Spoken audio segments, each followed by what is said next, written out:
সেইদিনা যীশুখ্ৰীষ্টে ৰাতিপুৱাই উঠি প্ৰাৰ্থনা কৰিলে। কোনে প্ৰাৰ্থনা কৰিলে? যীশুখ্ৰীষ্টে প্ৰাৰ্থনা কৰিলে। ইয়াৰ অৰ্থ কি জানেনে? যীশুখ্ৰীষ্ট নিজেও প্ৰতিদিনে প্ৰাৰ্থনা কৰিবলগীয়া হৈছিল। দ্বিতীয়তে, যীশুখ্ৰীষ্টে কৰা কাৰ্যবোৰৰ জৰিয়তে আপোনাৰ আৰু মোলৈ আদৰ্শ এৰি থৈ গৈছিল। সেই বিষয়কেই পিতৰৰ পত্ৰত কোৱা হৈছে। যীশুৱে আমাৰ কাৰণেই আদৰ্শস্বৰূপে নিজৰ চলন ফুৰণসমূহ প্ৰকাশ কৰি থৈ গৈছে। আমাৰ শত্ৰুবিলাকক আমি প্ৰেম কৰিবলৈ আদৰ্শ কোন? যীশুখ্ৰীষ্ট। আমাৰ শত্ৰুবিলাকক ক্ষমা কৰিবলৈ আদৰ্শ কোন? যীশুখ্ৰীষ্ট। ত্যাগ কৰাৰ আদৰ্শ যীশুখ্ৰীষ্ট। ধৈৰ্য আৰু সহনশীলতাৰ আদৰ্শ যীশুখ্ৰীষ্ট। পবিত্ৰতাৰ আদৰ্শ যীশুখ্ৰীষ্ট। প্ৰাৰ্থনা কৰাৰ আদৰ্শ যীশুখ্ৰীষ্ট। যীশুখ্ৰীষ্ট নিজেই প্ৰাৰ্থনা কৰিবলগীয়া হৈছিল যদি আপুনি আৰু মই প্ৰাৰ্থনা কৰিবলৈ অস্বীকাৰ কৰিলে কেনেকৈ হ'ব কওকচোন? আজি আপুনি আৰু মই প্ৰাৰ্থনা কৰিবলৈ আদৰ্শ হৈছে প্ৰভু যীশুখ্ৰীষ্ট। যীশুখ্ৰীষ্টেই প্ৰাৰ্থনা কৰিবলগীয়া হৈছিল যদি আমি প্ৰাৰ্থনা নকৰিলে কেনেকৈ হ'ব? প্ৰতিদিনে পুৱাতেই উঠি তেওঁ অকলশৰে একাষৰীয়াকৈ গৈ প্ৰাৰ্থনা কৰিছিল। অকল সেয়াই নহয়, প্ৰতিদিনে সন্ধিয়া জৈতুন পৰ্বতলৈ গৈ তেওঁ নিয়মীয়াকৈ অভ্যাসগত হিচাপে প্ৰাৰ্থনা কৰিছিল। তেওঁৰ এটা অভ্যাস আছিল। কি? প্ৰাৰ্থনা কৰাৰ অভ্যাস। সেই পদটো পঢ়োঁ আহক। লোকে লিখা শুভবাৰ্তাৰ 22 অধ্যায় 39 পদ। পাছে তেওঁ বাহিৰলৈ ওলাই তেওঁৰ নিয়মৰ দৰে জৈতুন পৰ্বতলৈ গ'ল।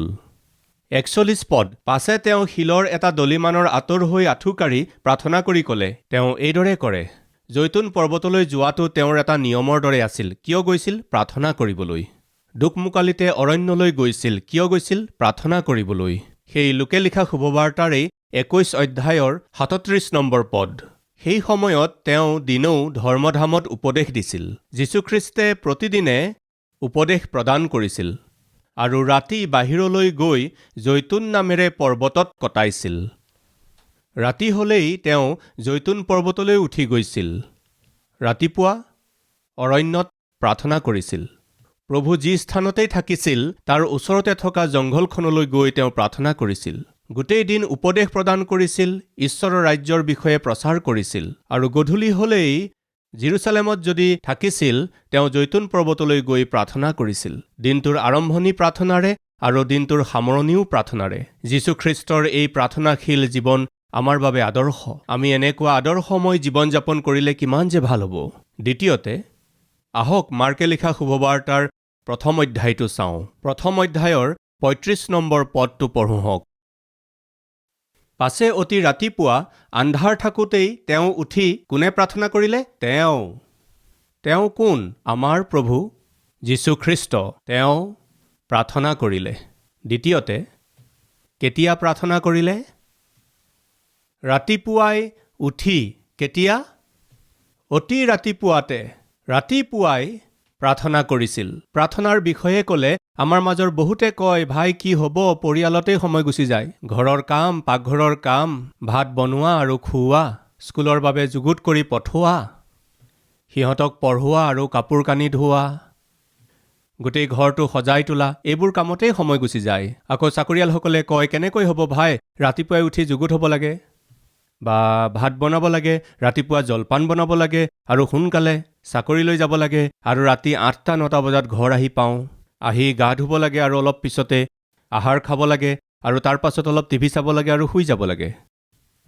ক'তনো সময় আছে ভাই? ব্যৱসায়ৰ কথানো আৰু কি ক'ম, ৰাতিপুৱাৰ পৰা সন্ধ্যালৈকে, ৰাতি 11-12টালৈকে ব্যৱসায়। গতিকে কি কাৰণত আমি প্ৰাৰ্থনা কৰিব পৰা নাই? প্ৰাৰ্থনা কৰিছেনে ভাই বুলি ক'লে, ক'ত ভাই, সময়ে নাপাওঁ দেখোন ভাই। সাধাৰণতে মানুহে প্ৰাৰ্থনা কৰা কামটোক হেয় জ্ঞান কৰা লোকসকলে সাধাৰণতে কয়, ক'ত ভাই, সময়ে নাপাওঁ, প্ৰাৰ্থনা কৰিবলৈ সময়ে নহয়। আমি যদি এইদৰে উত্তৰ দিওঁ তেন্তে আমি নিজকে এবাৰ পৰীক্ষা কৰি চাব লাগে। সময় নাই বুলি কেতিয়াবা আমি ৰাতিপুৱাৰ আহাৰ খাবলৈ এৰিছোঁ জানো? দৈনন্দিন অন্য কাম কৰিবলৈ এৰি দিছোঁ জানো? আমি ভাত খাবলৈ এৰি দিছোঁ নেকি? গা ধুবলৈ এৰি দিছোঁ নেকি? টিভি চাবলৈ এৰি দিছোঁ নেকি? চেলফোন ব্যৱহাৰ কৰিবলৈ এৰি দিছোঁ জানো? চাকৰি কৰিবলৈ এৰি দিছোঁ জানো? পানী খাবলৈ এৰি দিছোঁ জানো? নিউজ পেপাৰ পঢ়িবলৈ এৰি দিছোঁ জানো? এবাৰ ভাবি চাওকচোন। যিমান ব্যস্ত হ'লেও আমাৰ দৈনিক জীৱনত প্ৰতিদিনে কৰা আমাৰ দৈনন্দিন কাৰ্যবোৰ চলিয়েই থাকে। সময় নাই বুলি কোনোবাই ৰাতিপুৱা আহাৰ নকৰাকৈ বাহিৰলৈ ওলাই যাব জানো? সময় নাই বুলি দৈনন্দিন কৰি থকা কামবোৰ নকৰিব জানো? টাইম নাই বুলি কোনোবাই ব্ৰেকফাষ্ট নোখোৱাকৈ থাকিব জানো? সকলো কামৰ কাৰণে সময় আছে। কিন্তু প্ৰাৰ্থনা কৰিবৰ কাৰণে সময় নাই বুলি যদি কৈ আছে, তেন্তে অনুগ্ৰহ কৰি মন কৰিব, আচলতে সময় নোহোৱা নহয়, প্ৰাৰ্থনা কৰিবলৈ মনহে নাই। বাস্তৱিকতে আপুনি প্ৰাৰ্থনা কৰিবই লাগে তেনেকুৱা এটা মন আপোনাৰ নাই। আচল কথা সেইটো, মন থাকিলে বহুতো উপায় ওলাই যায়। আচলতে প্ৰাৰ্থনাৰ প্ৰয়োজনীয়তানো কি? প্ৰাৰ্থনাৰ আটাইতকৈ প্ৰয়োজন কথাটো কি? সেই কথা যীশুখ্ৰীষ্টে ইয়াত কৈছে। অতি ৰাতিপুৱাতে উঠি কিয় প্ৰয়োজন আছে? কিহৰ ইমান প্ৰয়োজন আছে? প্ৰাৰ্থনা কৰাৰ প্ৰয়োজন আছে। কিমান প্ৰয়োজন? বহুত প্ৰয়োজন। আপুনি বুজি পাইছেনে? প্ৰভু যীশুখ্ৰীষ্টে ৰাতিপুৱাই উঠি কি কৰিছিল? প্ৰাৰ্থনা কৰিছিল। যিজন ব্যক্তিক আমি আটাইতকৈ বেছি মৰম কৰোঁ, সেইজন ব্যক্তিৰ সৈতেইতো আমি দিনটো আৰম্ভ কৰোঁ। আজিকালি কিছুমান মানুহ মানে বহুতো মানুহে এটা সময়ত আত্মিক লোকসকলে ৰাতিপুৱাই শুই উঠি বাইবেলখন বিচাৰিছিল আৰু বাইবেলখন মুকলি কৰি লৈ পঢ়িবলৈ ধৰিছিল। ৰাতিপুৱাই সাৰ পাই উঠি বিচনাৰ পৰা নামি আঁঠু লৈ প্ৰাৰ্থনা কৰিবলৈ তেওঁলোকে ভাল পায়। এবাৰ মই ট্ৰেইনেৰে যাত্ৰা কৰি থাকোঁতে ৰাতিপুৱা ৩-৪টামান বজাত ট্ৰেইন চলি আছিল। সেইজন ঈশ্বৰৰ কোনোবা সেৱক নে কোন নাজানো, সেই ৰেলৱেতেই হয়, প্লেটফৰ্মৰ ওপৰতেই আঁঠু লৈ তেওঁ বাইবেল মুকলি কৰি পঢ়ি আছিল। বৰ ভাল লাগিল। কিন্তু দুৰ্ভাগ্যবশতঃ আজিৰ এই শেষ কালত এনেকুৱা দৃশ্য দেখিবলৈ কমকৈ পোৱা যায়। ৰাতিপুৱা শুই উঠিয়েই আঁঠু লোৱা, ৰাতিপুৱা শুই উঠিয়েই বাইবেল পঢ়িবলৈ লোৱা কম হৈ যাবলৈ ধৰিছে। যিজন ব্যক্তিক আপুনি আটাইতকৈ বেছি ভাল পায়, যিজন ব্যক্তিক আপুনি আগস্থান দিয়ে, যিজন ব্যক্তিক আপুনি প্ৰাথমিকতা দিয়ে, তেওঁৰ সৈতেইতো আপুনি দিনটো আৰম্ভণি কৰিব। গতিকে মই আপোনাক সুধিছোঁ, আপুনি কিহেৰে দিনটো আৰম্ভ কৰে? চিগাৰেট খাই ৰাতিপুৱা শুই উঠিয়েই আপুনি কি বিচাৰে? প্ৰথমে হয় চিগাৰেটৰ পেকেট আৰু মাচিছৰ পেকেট। সেই সকলো ওচৰতে থাকিব লাগিব। যিজন লোক চিগাৰেটৰ গোলাম হৈ গ'ল, তাৰ দাস হৈ গ'ল, তেওঁ নিজৰ দিনটো চিগাৰেটেৰে আৰম্ভ কৰে। মদ্যপান কৰা লোকে নিজৰ দিনটো মদৰ বটলেৰে মদ্যপান কৰি আৰম্ভ কৰে। আজি কিছুমান লোক অশ্লীল চিনেমাৰ আসক্ত হৈ পৰিছে, দাস হৈ পৰিছে। ৰাতিপুৱা শুই উঠিয়েই অশ্লীল চিনেমাৰে, অশ্লীল জীৱনেৰে নিজৰ দিনটো আৰম্ভ কৰা লোক নাই জানো? কিছুমানে ৰাতিপুৱা শুই উঠিয়েই টিভি অন কৰি দিয়ে, নিউজেৰে নিজৰ দিনটো আৰম্ভ কৰে, বা বাতৰি কাকত পঢ়ি নিজৰ দিনটো আৰম্ভ কৰে, বা ৰাতিপুৱা খোজ কঢ়াৰ দ্বাৰাই দিনটো আৰম্ভ কৰে, বা ব্যায়াম কৰি আৰম্ভ কৰে। আৰু কিছুমান লোকে ৰাতিপুৱা কফি খাই দিনটো আৰম্ভ কৰে। কাৰণ এওঁলোকৰ জীৱনত এই সকলোবোৰ বৰ গুৰুত্বপূৰ্ণ। কফি গুৰুত্বপূৰ্ণ, খোজ কঢ়া গুৰুত্বপূৰ্ণ, ব্যায়াম গুৰুত্বপূৰ্ণ। চিগাৰেট, বিড়ি, মদৰ বটল, চেলফোন, অশ্লীল চিনেমা বা নিউজ। যদি আপুনি আত্মিক লোক হয়, আপুনি নিজৰ দিন কেনেকৈ আৰম্ভ কৰিব জানেনে? প্ৰাৰ্থনাৰে। কেতিয়া জানেনে? অতি ৰাতিপুৱাই। যীশুৱে দিনটোৰ কাৰ্য আৰম্ভ কৰাৰ আগতে প্ৰাৰ্থনা কৰিছিল। এতিয়া এটা প্ৰশ্ন হ'ল, আমাৰ সমস্যাটো কি? প্ৰাৰ্থনা কৰিবলৈ আমাৰ সময় নাই। কথা হ'ল, যীশুখ্ৰীষ্টতকৈ ব্যস্ত প্ৰচাৰক বা ভাৱবাদী কোনোবা আছেনে?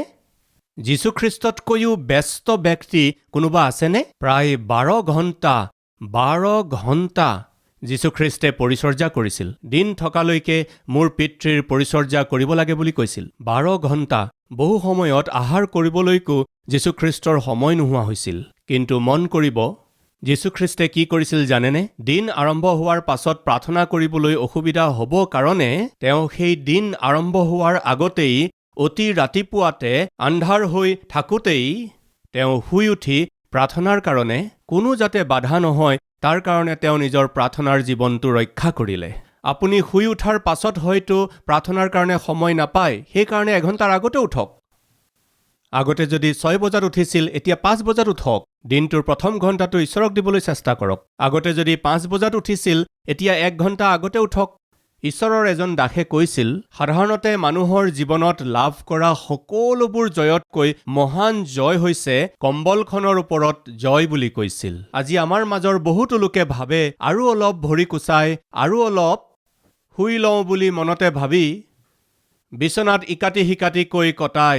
বাইবেলে কৈছে, হে এলেহুৱাবিলাক, পৰুৱাবোৰলৈ চোৱা আৰু জ্ঞানী হোৱা। আৰু অলপমান টোপনি, আৰু অলপমান শুই লওঁ বুলি ভাবি বিচনাত ইকাটি সিকাটিকৈ থাকিলে দৰিদ্ৰতা আহিব।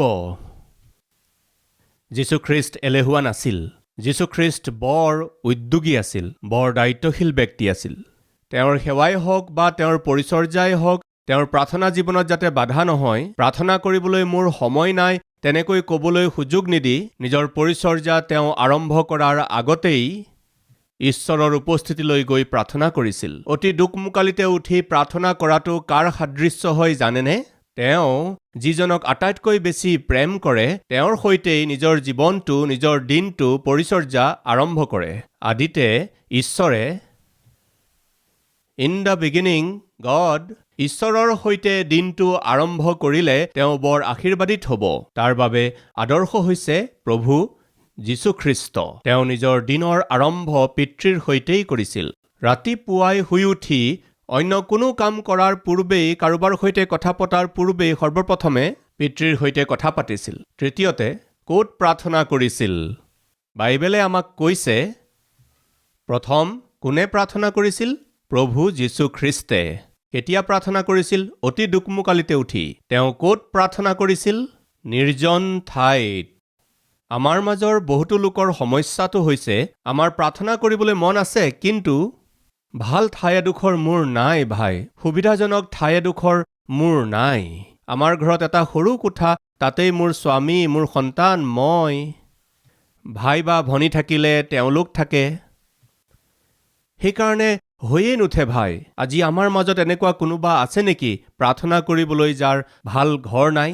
প্ৰাৰ্থনা কৰিব পাৰিবৰ কাৰণে ভাল এটা কোঠা নাই, প্ৰাৰ্থনা কৰিব পাৰিবৰ কাৰণে ভাল এটা পৰিৱেশ নাই বুলি কোৱা কোনোবা আছে নেকি? তেন্তে অনুগ্ৰহ কৰি শুনিব, প্ৰাৰ্থনা কৰিবলৈ আপোনাক সৰ্বপ্ৰথমে এখন স্থান নহয়, এখন শুদ্ধ হৃদয় লাগে। যীশুখ্ৰীষ্টৰ বাবেও এই পৃথিৱীত মূৰটো থবলৈকো ঠাই নাছিল। তেওঁ সন্ধিয়া সদায় জৈতুন পৰ্বতলৈ কিয় গৈছিল জানেনে? তেওঁৰ ঘৰ নাছিল। এই সংসাৰত যীশুখ্ৰীষ্টৰ নিজৰ ঘৰ নাছিল। যীশুখ্ৰীষ্টৰ ওচৰলৈ দুজন শিষ্যই আহি সুধিবলৈ ধৰিলে, প্ৰভু আপুনি ক'ত থাকে? আমিও আহি আপোনাৰ সৈতে থাকিম। এই বুলি কওঁতে তেওঁ ক'লে, চৰাইৰ বাঁহ আছে, শিয়ালৰো থাকিবলৈ গাঁত আছে, কিন্তু মানুহৰ পুত্ৰই মূৰ থবলৈকো এই পৃথিৱীত অকণো ঠাই নাই। বুজিছেনে? তথাপিতো প্ৰভু যীশুৱে অতি দুকমোকালিতে উঠি ক'ত প্ৰাৰ্থনা কৰিছিল? নিৰ্জন ঠাইলৈ গৈ প্ৰাৰ্থনা কৰিছিল। কাৰণ কি? কাৰণ সেয়া তেওঁৰ তৃষ্ণা আছিল, হৃদয়ৰ ভোক আছিল। তেওঁ সেই স্থান বাছি লৈছিল। কেনেকুৱা ঠাই? নিৰ্জন ঠাই। সেই নিৰ্জন ঠাইত, সেই পাহাৰৰ ওচৰত কোনো এখন ঠাইত এটা চুকত থকা শিলৰ ওচৰলৈ গৈ তেওঁ প্ৰাৰ্থনা কৰিলে। গতিকে নক'ব যে প্ৰাৰ্থনা কৰিবলৈ মোৰ মন আছে, কিন্তু প্ৰাৰ্থনা কৰিবলৈ ভাল ঠাই এখন মোৰ নাই বুলি নক'ব মোৰ প্ৰিয় ভাই ভনীসকল। মই কলেজত পঢ়ি থকাৰ সময়ত ঘণ্টা ঘণ্টা ধৰি প্ৰাৰ্থনা কৰিছিলোঁ। ঘণ্টা ঘণ্টা প্ৰাৰ্থনা কৰাৰ স্থান কি জানেনে?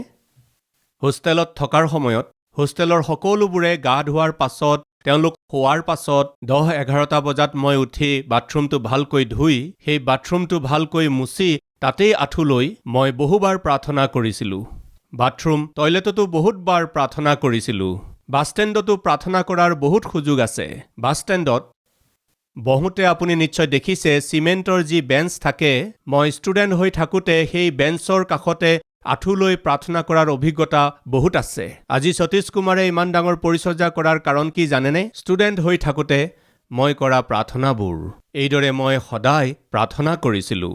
হায়দৰাবাদলৈ মই যেতিয়া আহিলোঁ, প্ৰতিদিনে সন্ধিয়া প্ৰাৰ্থনা কৰাৰ ঠাই কি আছিল জানেনে? এখন খেলপথাৰ, স্কুলৰ খেলপথাৰ। সেই স্কুলৰ খেলপথাৰলৈ গৈ কেইজনমান মানুহক গোটাই একেলগে আঁঠু কাঢ়ি 3-4 ঘণ্টা সময় প্ৰাৰ্থনা কৰিছিলোঁ। সদায় এইদৰে প্ৰাৰ্থনা কৰিছিলোঁ। কেইবাবাৰো পুলিচবিলাকে আহি জীপত আহি, পেট্ৰলিং কৰা জীপত আহি আমাক তেওঁলোকে ভয় খুৱাইছিল। পিছত তেওঁলোকে বুজি পাই গৈছিল, কি কৰি আছা তোমালোকে? এই সময়ত আমি প্ৰাৰ্থনা কৰি আছোঁ। সেই সময়ত এইদৰে প্ৰাৰ্থনা কৰাটো আচৰিত কথা আছিল। এইদৰেহে কালবাৰীৰ পৰিচৰ্যা আৰম্ভ হৈছিল। গতিকে নক'ব, মোৰ হাতত সময় থকা হ'লে মই বহুত প্ৰাৰ্থনা কৰিলোহেঁতেন বুলি নক'ব। মই যি ঘৰত আছিলোঁ তাৰ ছাদলৈ গৈ প্ৰায়েই হাড় কঁপোৱা জাৰতো কপি কপি প্ৰাৰ্থনা কৰাৰ অভিজ্ঞতা বহুত আছে। প্ৰাৰ্থনা কৰিবই লাগিব। ক'ত? আপুনি য'ত আছে তাতেই নিজৰ সুবিধাজনক ঠাই এডোখৰ বাছি লৈ প্ৰাৰ্থনা কৰক। শেষত চতুৰ্থটো বিষয়, কেনেকৈ প্ৰাৰ্থনা কৰিছিল সেইটোও ক'ব লাগিব। মই আশা কৰিছোঁ এখন নিৰ্জন ঠাইলৈ গ'ল, তাত প্ৰাৰ্থনা কৰিবলৈ ধৰিলে। কেনেকৈ প্ৰাৰ্থনা কৰিলে? অকলে প্ৰাৰ্থনা কৰিলে। শিষ্যসকল থকাটো 12জন শিষ্যৰ 11জন লগত থকা সত্ত্বেও 3জনক লগত লৈ গৈছিল আৰু তেওঁলোকক ক'লে তোমালোকে ইয়াতে ৰৈ প্ৰাৰ্থনা কৰা বুলি কৈ এটা লদা দলিওৱামান বাট গৈ নিৰ্জনতাত প্ৰাৰ্থনা কৰিলে। যীশু খ্ৰীষ্টে নিৰ্জনতাত প্ৰাৰ্থনা কৰিলে। পাৰিবাৰিক ৰূপে প্ৰাৰ্থনা কৰা বৰ ভাল কথা। মণ্ডলী হিচাপে প্ৰাৰ্থনা কৰাটো তাতকৈও ভাল কথা। পৰিচৰ্যাত প্ৰাৰ্থনা কৰা, সেৱকসকলৰ সৈতে প্ৰাৰ্থনা কৰা, বহুত লোকৰ সৈতে প্ৰাৰ্থনা কৰা বৰ ভাল কথা। কিন্তু এই সকলোবোৰতকৈ শ্ৰেষ্ঠ হৈছে নিৰ্জনতাত কৰা প্ৰাৰ্থনা। কেনেকৈ প্ৰাৰ্থনা কৰিছিল? নিৰ্জনতাত প্ৰাৰ্থনা কৰিছিল। আপুনি নিৰ্জনতাত কিয় প্ৰাৰ্থনা কৰিব লাগে? আপুনি স্বামী হ'ব পাৰে, ভাৰ্যা হ'ব পাৰে, আপুনি পুত্ৰ পুত্ৰী হ'ব পাৰে, সেৱক সেৱিকা হ'ব পাৰে। আপুনি যোনেই নহওক, নিৰ্জনভাৱে কিয় প্ৰাৰ্থনা কৰিব লাগে? আপুনি যদি ব্যক্তিগতভাৱে কিবা ক'ব বিচাৰে তেন্তে কাৰ কাৰণে অপেক্ষা কৰে? ধৰক এজন অফিচাৰৰ সৈতে আপুনি ব্যক্তিগত কিবা কথা পাতিব বিচাৰিছে। আপুনি কালৈ অপেক্ষা কৰিব? তেওঁৰ আগত বহি থকাজন কেতিয়া উঠিব? তেওঁ কেতিয়া যাব? অন্য মানুহে এজন থাকিলেও মুখ নোখোলে। কিয়? ব্যক্তিগত কথা। প্ৰাৰ্থনাত আপুনি কাৰ সৈতে কথা পাতে? কোনোবা অফিচাৰৰ সৈতে নহয়। গোটেই বিশ্বৰ ওপৰত শাসন কৰোতা ৰজাৰো ৰজা, প্ৰভুৰো প্ৰভু, পিতৃ ঈশ্বৰৰ সৈতে আপুনি কথা পাতে। এইদৰে আপুনি অকলশৰে গৈ কথা পাতিলে 1 নম্বৰ প্ৰাইভেচি হয়, 2 নম্বৰ আপুনি ব্যক্তিগত কথা পাতিব পাৰিব, 3 নম্বৰতে আপুনি মনৰ বেজাৰবোৰ ভাঙি ক'ব পাৰিব, মনৰ গধুৰ বোজাবোৰ উলিয়াব পাৰিব, নিজৰ দায়িত্ববোৰৰ কথা ক'ব পাৰিব, নিজৰ গোটেই জীৱনটো উদঙাই দিব পাৰিব। কেতিয়া? নিৰ্জনতাত থাকিলে। চকু পানী টুকিব পাৰিব। ভগ্ন হৃদয়েৰে ক্ৰন্দন কৰি প্ৰাৰ্থনা কৰিব পাৰিব। নিৰ্জনতাত তেওঁৰ সৈতে কথা পাতিলে আপুনি অন্তৰৰ কথাবোৰ ক'ব পাৰিব। যেতিয়া আমাৰ আশে-পাশে বহুতো মানুহ থাকে তেতিয়া অন্তৰ খুলি প্ৰভুক আমি সকলো ক'ব নোৱাৰোঁ। আমি প্ৰায়ে এনেকুৱা কিছুমান পৰিস্থিতিৰ মাজেৰে যাওঁ যিবোৰ আনক ক'ব নোৱাৰি আৰু তাৰ বিষয়ে বহুতৰ আগত প্ৰাৰ্থনাও কৰিব নোৱাৰি। মুখ খুলি ডাঙৰ ডাঙৰকৈ প্ৰাৰ্থনা কৰিব নোৱাৰি। প্ৰিয় ভাই ভনীসকল, আপুনি নিৰ্জনতাত প্ৰভুক লগ ধৰাটো বৰ দৰকাৰী কথা। এইদৰে নিৰ্জনতাত প্ৰভুক লগ ধৰিলে পোৱা আৰু এটা আশীৰ্বাদ হৈছে ব্যাকুলতাৰ পৰা বাচি থাকিব পাৰি। খেলিমেলিবোৰ নাথাকিব। প্ৰভুৰ সৈতে বাধাহীনভাৱে আপুনি কথা পাতিব পাৰিব। সাধাৰণতে আমি যেতিয়া পাৰিবাৰিক প্ৰাৰ্থনা কৰোঁ তেতিয়া দেখিবলৈ পোৱা এটা বাস্তৱিক কথা কি আছে? প্ৰাৰ্থনা সোনকালে শেষ কৰিম বুলি ভবা লোকসকলে অলপ সময় প্ৰাৰ্থনা কৰিয়েই সামৰণি মাৰে। সোনকালে প্ৰাৰ্থনা শেষ কৰিলে আমাৰ ল'ৰা-ছোৱালীবিলাকেও বৰ ভাল পায়। মোৰ ল'ৰালি কালত যেতিয়া গোটেই পৰিয়ালে মিলি একেলগে প্ৰাৰ্থনা কৰিছিলোঁ আৰু বৰমাই আগ ধৰিছিল, তেওঁৰ নাম ডক্টৰ কল্যাণী।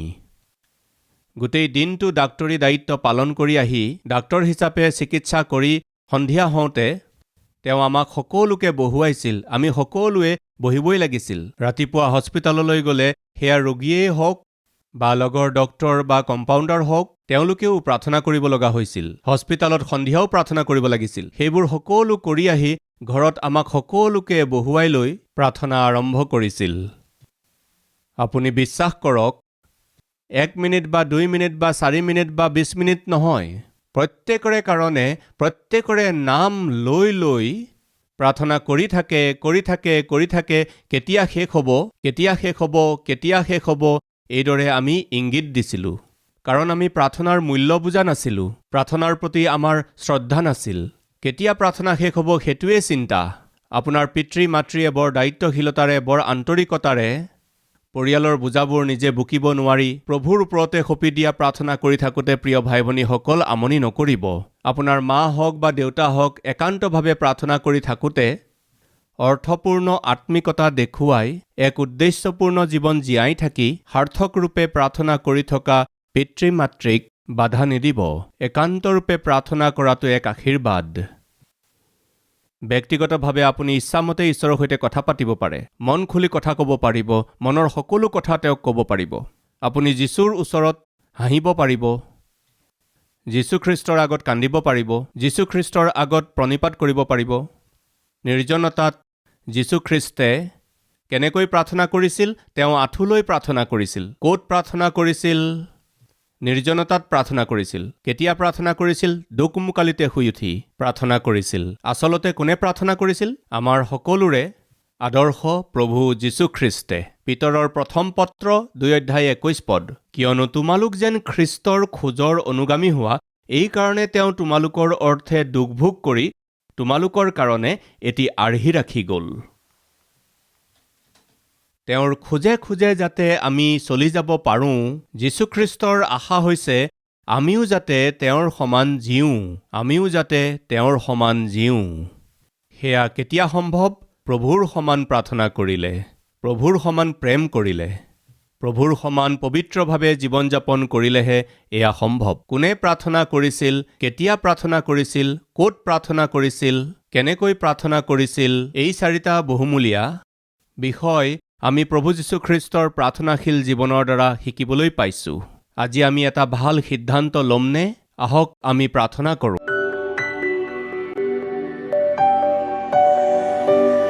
মহান পবিত্ৰ প্ৰেমী ঈশ্বৰ পিতা, অতি দুখমুকালিতে উঠি প্ৰাৰ্থনা কৰিবলৈ পিতা আপুনি আমাক শিকাওক।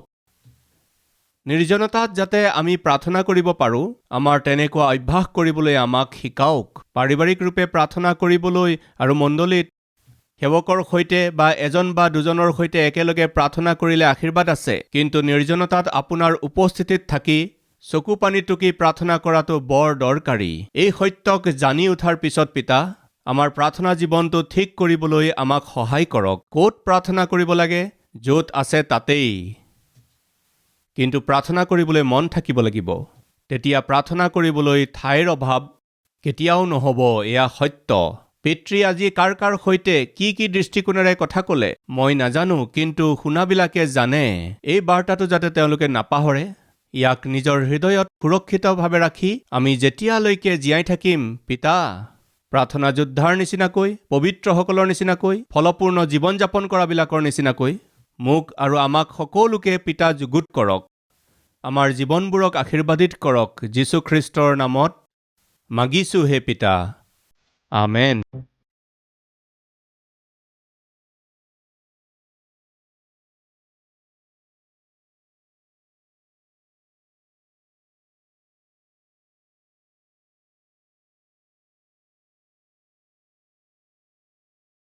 हमारा address Calvary, post box number 30, Kukatpally, Hyderabad 72।